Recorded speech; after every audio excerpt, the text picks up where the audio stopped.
Hey, this is Christian, and today I am looking at Exodus chapter 3. Now Moses was tending the flock of Jethro, his father-in-law, the priest of Midian, and he led the flock to the far side of the wilderness and came to Horeb, the mount of God. There the angel of the Lord appeared to him in flames of fire from within a bush. Moses saw that though the bush was on fire, it did not burn up. So Moses thought, I will go over and see the strange sight, why the bush does not burn up. When the Lord saw that he had gone over to look, God called to him from within the bush, Moses, Moses. And Moses said, Here I am.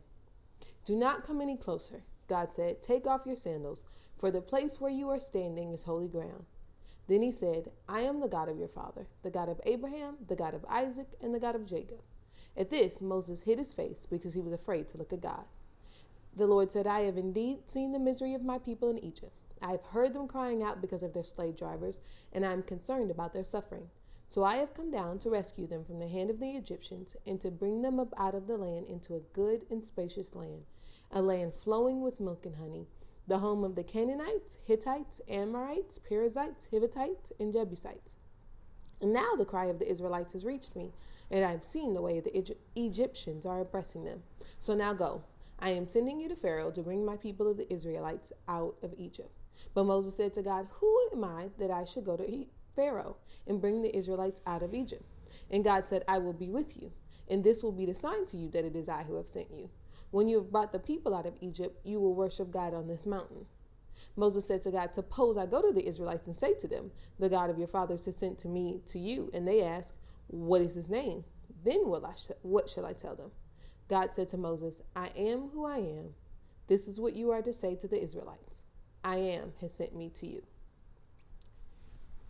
Like most extraordinary days, this one starts off pretty ordinary. He's just doing what he does. He is tending flock at his father-in-law's house, and he's just going through the motions of the day. Now, it's encouraging to a lot of us in the fact that he is actually at his father-in-law's house. So what is about to become the most remarkable change of life for him is in a place when he's not even in his own stuff. It's not his apartment. It's not his job. It's not his car. He's not the boss. He's just working, which is a lot of us where we find ourselves right now. Maybe you're an adult and you're back home, or maybe you are, you've got demoted at work, or maybe you just find yourself plugging away on somebody else's vision, and yours isn't coming to pass. Well, this is where Moses is at this point. He's at his father-in-law's house doing the same thing he's done every single day, and this is about to be the most life-changing moment for him. So he looks over, there's a bush on fire. He's like, the bush is on fire. That's weird. I'm going to go look. And then it says, when God saw that Moses came over, that's when he spoke. I'm going to posture to some of you guys today, that God's waiting on you guys to take that step. He's waiting on you to say, God, I trust. Whatever you want to do, I'm good with it. He's just waiting on you to take that step over, and that way you can hear him.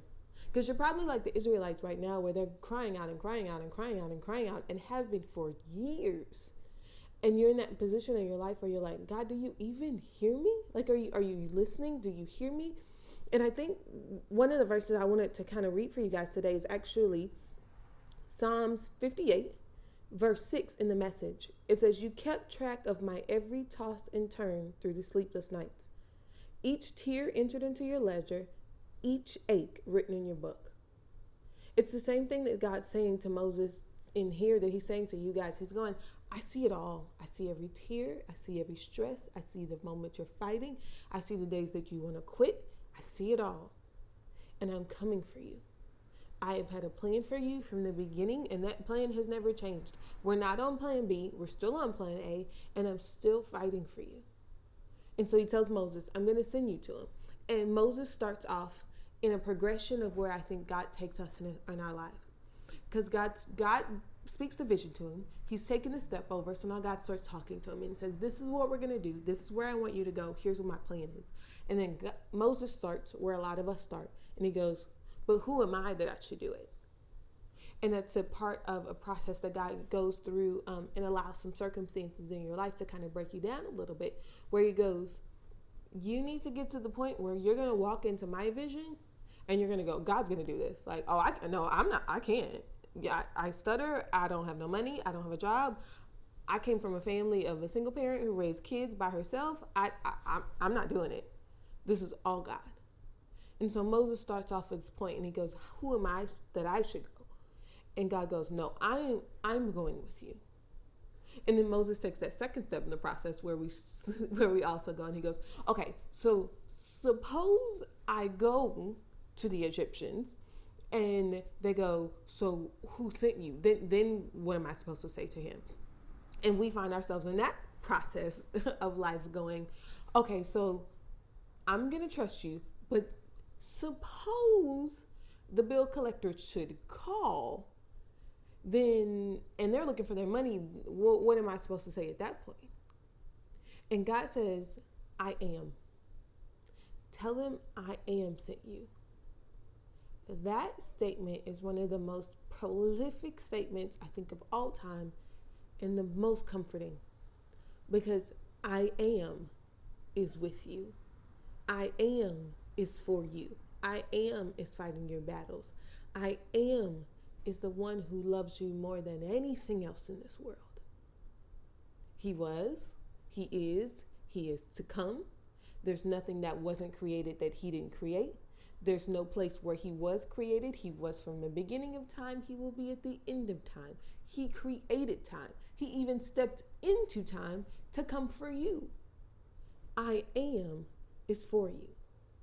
So that's my challenge to you guys this week, just to walk around your lives in their everyday situations and start to see I am. The barista that made your coffee, that's a purpose and an anointing and a creation of I am. That's a person that God put there on purpose with destiny, with promise, with dreams and vision. I am created them. All of the flowers that you pass or the dead grass as we go into the fall on our hemisphere, I am created that.